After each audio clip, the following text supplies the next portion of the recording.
Generative AI in game development is the biggest elephant in the room right now. Some people argue that it's going to drive efficiency, other people say it's just going to destroy creativity.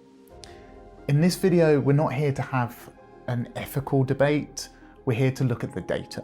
We analysed over 16,000 games on Steam just to answer one simple question: how many people are actually using AI right now?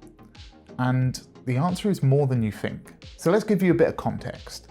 Back in January 2024, Steam made a policy change meaning that developers now have to declare using AI in their games. That includes pre-generated assets such as images, video, audio, but it also includes stuff that's baked into the gameplay itself, like chatbots or generated content as you're playing.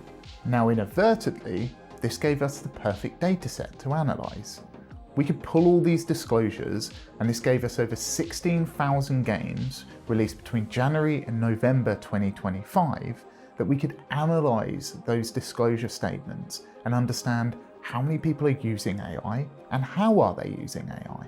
We made the active decision to just look at release games, not games that are coming soon, because we believe that some developers might not add the AI disclosure statement until after production is finished and they're ramping up for release. We also assumed that people are not disclosing traditional AI, the things like Pathfinder algorithms, enemy logic. We believe that these AI disclosures are primarily just generative AI, your image generators, your LLMs, that sort of stuff.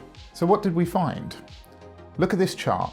Since the policy change in early 2024, the number of games disclosing AI has skyrocketed. In total, 21% of all games released in 2025 have an AI disclosure statement. This is 1 in every 5 games. And if we zoom in on September 2025 specifically, that number hit 25%. So it's clear that this isn't some niche experiment anymore. We know that people are actively using AI in the development of their games. But how are they using the AI? To answer this question, we used a natural language processing pipeline to try and categorize the disclosure statements so we could analyze them.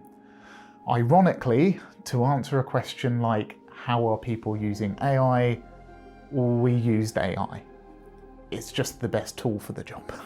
Here's a bar chart showing the categories that we discovered and that we placed the different disclosure statements into.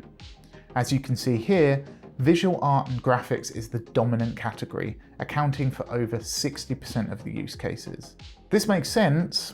Art is often the most time-consuming and expensive part of any sort of game development. But code generation is also up there. But here is the surprise. See how low translation is? We know that 76% of gamers prefer playing in their native language. Yet despite AI being perfect for localization, very few devs are actually using it for that. They're focusing almost entirely on making assets and writing code. To us, that represents a massive missed opportunity. Next, we wanted to know where these games are coming from. Are they just all asset flips or shovelware? Do they dominate a particular genre? And to answer that, we turn to our map of the entire Steam marketplace, something we call the saturation map. On this image here, hot colors mean more games and blue means fewer games. It depicts the whole marketplace in one image. On the left-hand side, you can see the whole market. And on the right-hand side, we're showing just those games that have AI disclosure. Do you notice anything? The games with AI disclosure don't really cluster around any particular part of the market. This tells us that AI is sort of becoming ubiquitous across the market. It's not hidden in one particular corner. It's spread amongst 2D, 3D, RPG, visual novels, all sorts. There's all sorts of game devs that are trying out AI on all sorts of different types of games. If we break it down by style, text-based games and visual novels are slightly ahead at about 25% with AI disclosure, likely because it's easier to generate static anime backgrounds and text than full 3D models. but 2D and 3D games are right behind them at 20%. And to address the other elephant in the room, yes, there are a lot of games that have AI disclosure and they're tagged as, adult content not suitable for work. But it's still only like 10 to 20%. It's not an enormous amount.